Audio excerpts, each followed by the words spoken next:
So in this video, we're going to be talking about a letter sent by 20 senators to the ATF in regards to the ATF secret rules that target force reset triggers as machine guns and solvent traps as silencers. So let's talk about this. But real quick before we jump into this video, if you think the ATF needs to be abolished, go ahead and hit that like button and subscribe. So like I said in the intro, 20 senators just sent a letter to the ATF demanding answers to why the ATF is going after various items like the rare breed FRT triggers and solvent traps as well. This letter questions why the ATF is engaging in these practices when they have never issued any public guidance on these various items. Instead, the ATF has engaged in a pattern of enforcing secret guidance to ban these items and make anyone in possession of these items a felon. Now, for those of you confused about what's going on, this letter really involves two big issues. First is the ATF's new interpretation that trigger groups like the rare breed FRT trigger is actually a machine gun on its own. The other new interpretation that the ATF has engaged in is that they believe that solvent traps and other items that are used to build homemade silencers or suppressors are in fact suppressors on their own and therefore can be regulated as actual suppressors. Back in July of 2021, the ATF sent a cease and desist letter to rare breed triggers.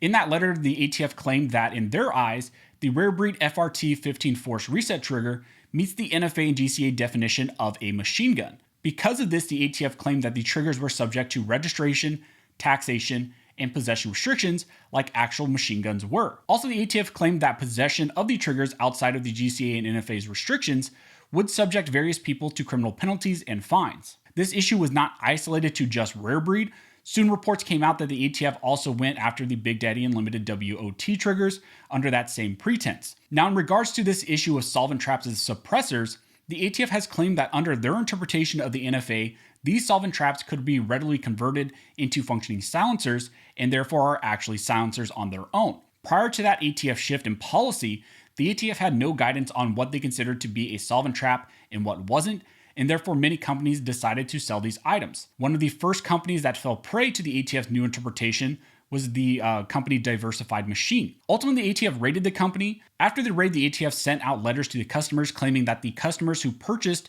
these solvent traps were in possession of silencers that have not been registered with the ATF as required by the NFA, and that these customers were at risk of criminal felony prosecution. More recently, we got notice that close to 1,000 Form 1 applications for prospective makers of suppressors were denied by the ATF. These denials were apparently made due to the change in this ATF policy, where the ATF is now claiming that these combination of parts, that these solvent traps are already silencers and cannot be Form 1'd. So that is the actions by the ATF that has set the groundwork to where these senators are now stepping in and sending a letter to the ATF in regards to their actions. Now let me read to you the letter that these senators sent to the ATF. The letter states, "To Attorney General Garland and Acting Director Richardson, we write to express our grave concern over the ATF's continued pattern of enforcing secret guidance. This secret guidance was brought to our attention by those who have received recent threatening letters where the ATF makes blanket threats based on the recipient allegedly purchasing and possessing various firearms accessories, none of which are illegal based on any statute or regulation. These letters are in addition to an internal ATF email ordering seizure of various items and referring to those in possession as defendants.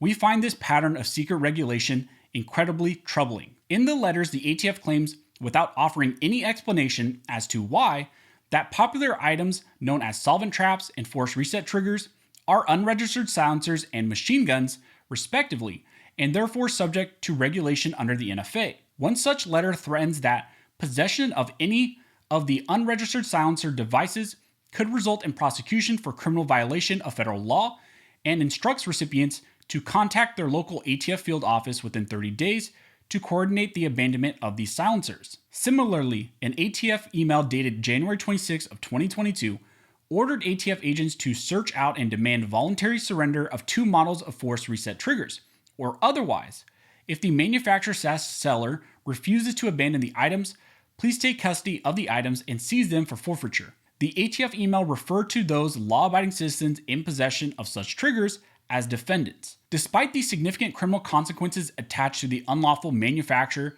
sale, and possession of NFA items, the ATF has never issued any public guidance differentiating a silencer from a solvent trap or informing the public that it considers certain force reset triggers to be machine guns. Notwithstanding the glaring absence of any such public guidance, the classification of solvent traps as silencers is contrary to the plain language of 18 U.S.C. section 921A-24. In addition to the ATF's threatening letters, it has recently come to our attention that the ATF has formulated secret internal guidance documents to assist ATF personnel tasked with differentiating so-called solvent traps from firearm silencers and to assist with the identifying certain machine gun conversion devices, commonly referred to as FRTs. These documents contain summaries of these standards that the Firearms and Ammunition Technology Division purportedly uses to classify items. Disturbingly, ATF made these documents available only to those tasked with enforcing the law, rather than those who strive to comply with it. Indeed, the ATF marked these documents as law enforcement sensitive to conceal them from the firearms industry and the American public. We find the ATF's attempt to conceal its interpretations of the law disturbing. In a free society, every citizen is presumed to know the law. Thus, as the Supreme Court has said, it needs no argument to show that all should have free access to the law's contents, including, in addition to the text of the statute, to those materials which constitute the authentic exposition and interpretation of the law. Our government, including the ATF, has a duty to inform Americans what they must do to comply with federal law, especially when the conduct involves the exercise of an enumerated constitutional right, and any violation could result in a penalty of up to 10 years in prison. The use of a secret law is anathema to our system of government. The United States Courts of Appeals for the Seventh Circuit said, a designation by an unnamed official using unspecified criteria that is put in a desk drawer, taken out only for the use at a criminal trial, and immune from any evaluation by the judiciary, is the sort of tactic usually associated with totalitarian regimes. Yet that is exactly what the ATF has done in this and other cases. With this attempted secret regulation, the ATF shows an abject disregard for those fundamental principles of due process and accountable governance. Federal agencies cannot enforce the law in this manner. We respectfully request the U.S. Department of Justice and the ATF provide the following no later than March 25th of 2022. 1. All internal instructions, directives, or guidance to any and all employees and or contractors assigned to or working with the Firearms and Ammunition Technology Division containing criteria, factors, or indicators to be used to make the determination of whether a solvent trap is classified as a silencer subject to regulation under the NFA. 2. All internal instructions, directives, or guidance to any and all employees and or contractors assigned to and working with the Firearms and Ammunition Technology Division containing criteria, factors, or indicators to be used to make the determination of whether a force reset trigger is classified as a machine gun subject to regulation under the NFA. 3. Copies of all publications through which the ATF has made such guidance and criteria available to ATF agents. 4. An explanation as to how these bulletins are used by law enforcement. And 5. An explanation as to why documents with similar guidance have not been made available to the public. So that is a letter that they have sent to the ATF in regards to the recent overreach into going after triggers and solvent traps under their new arbitrary interpretations.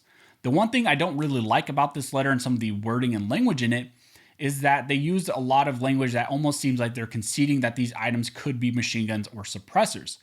Also, even if the ATF made the secret guidance public to citizens, that doesn't change the fact that these arbitrary reinterpretations are clearly unconstitutional, and no matter what type of notice the ATF gives the public, these are still unconstitutional actions by the ATF.